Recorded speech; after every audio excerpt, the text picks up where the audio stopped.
안녕하세요. 오늘은 나무앱이나 드림위버 같은 위지웍이 왜 없어졌는지에 대해서 얘기를 한번 해보려고 해요. 위지웍이라고 했었죠, 그때는.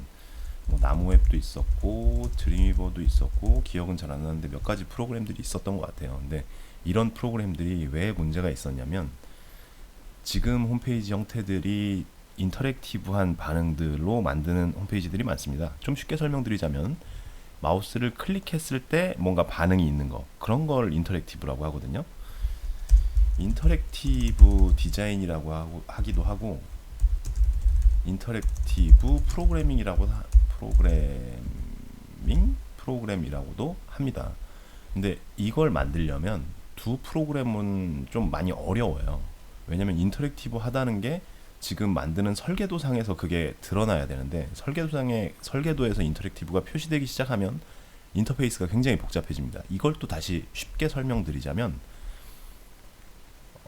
저희가 건축 도면을 그린다고 치면 문이 열리는 걸 표시해주는 기호가 있잖아요. 근데 건축에서는 문이 열리고 닫히는 단순한 인터랙션밖에 없는데 웹페이지에서는 좀 더 복잡한 인터랙션이 적용이 되다 보니까, 그리고 다양한 인터페이스들이 적용이 되다 보니까 그거에 대해서 표시해주기가 굉장히 어려워졌어요. 그래서 뭐 예를 들면 드롭다운 방식이라 그래서 펼쳐지는 것 같은 경우에는 다른 영역들이 밀려나요. 건축에서는 문을 연다 그래서 다른 공간들이 밀려나는 현상이 없잖아요. 근데 웹페이지는 좀 더 유동적으로 움직이게 됩니다. 그래서 그런 것들을 표시해주기도 어렵고, 그리고 가장 큰 이유는 아마 자바스크립트나 jQuery 이런 인터랙티브 프로그램 때문에 어려웠던 것 같아요. 그리고 완성도 문제도 있는데 드림위버 같은 경우에는 완성도가 어느 정도 있기 때문에 많이 사용을 하셨던 적이 있었습니다. 근데 요즘 프로그래밍 대세가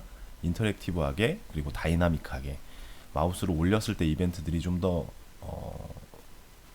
역동적으로 움직이기 때문에 위지웍 프로그램으로는 조금 만들기 어려운 경향이 있습니다. 그래서 나온 게 윅스라고 들어는 보셨을 거예요. 홈페이지 제작에 관심 있으시다면 윅스라는 프로그램은 들어보셨을 텐데, 윅스라는 프로그램을 쓰게 되면 그런 인터랙티브한 반응들을 제작함과 동시에 볼 수 있습니다. 다만 그 프로그램을 그런 자바스크립트 인터랙션들을 세부적으로 보기가 어려워요. 다시 한번 말씀드릴게요. 세부적으로 조정하기가 어렵습니다. 그래서 윅스라는 웹사이트에서 홈페이지를 제작하는 방식이 요즘은 대세가 되었지만, 그렇다고 해서 커스터마이징 할 수 있는 영역이 적기 때문에 대기업 같은 데선 사용하기가 어려운 거죠. 본인이 직접 홈페이지를 하나씩 디자인할 수는 없는 그런 형태가 윅스라고 보시면 되겠습니다. 물론 이것도 몇 년이 지나면 좀 더 사용자 친화적으로 바뀌고 조금 더 커스터마이징 할 수 있는 영역이 넓어져서 원하는 홈페이지를 제작할 수 있게 될 수도 있다고 생각을 합니다. 하지만 아직은 그때가 아닌 것 같아요. 오늘 이야기는 여기까지 해보도록 하겠습니다. 위즈웍에 대해서 오늘 이야기를 해봤어요. 여러분들이 홈페이지를 제작할 때 어떤 프로그램을 선택하고 어떤 소스를 사용하는지에 대해서 앞으로도 좀 더 쉽고 재미있게 설명을 해보도록 노력해 보도록 하겠습니다. 감사합니다.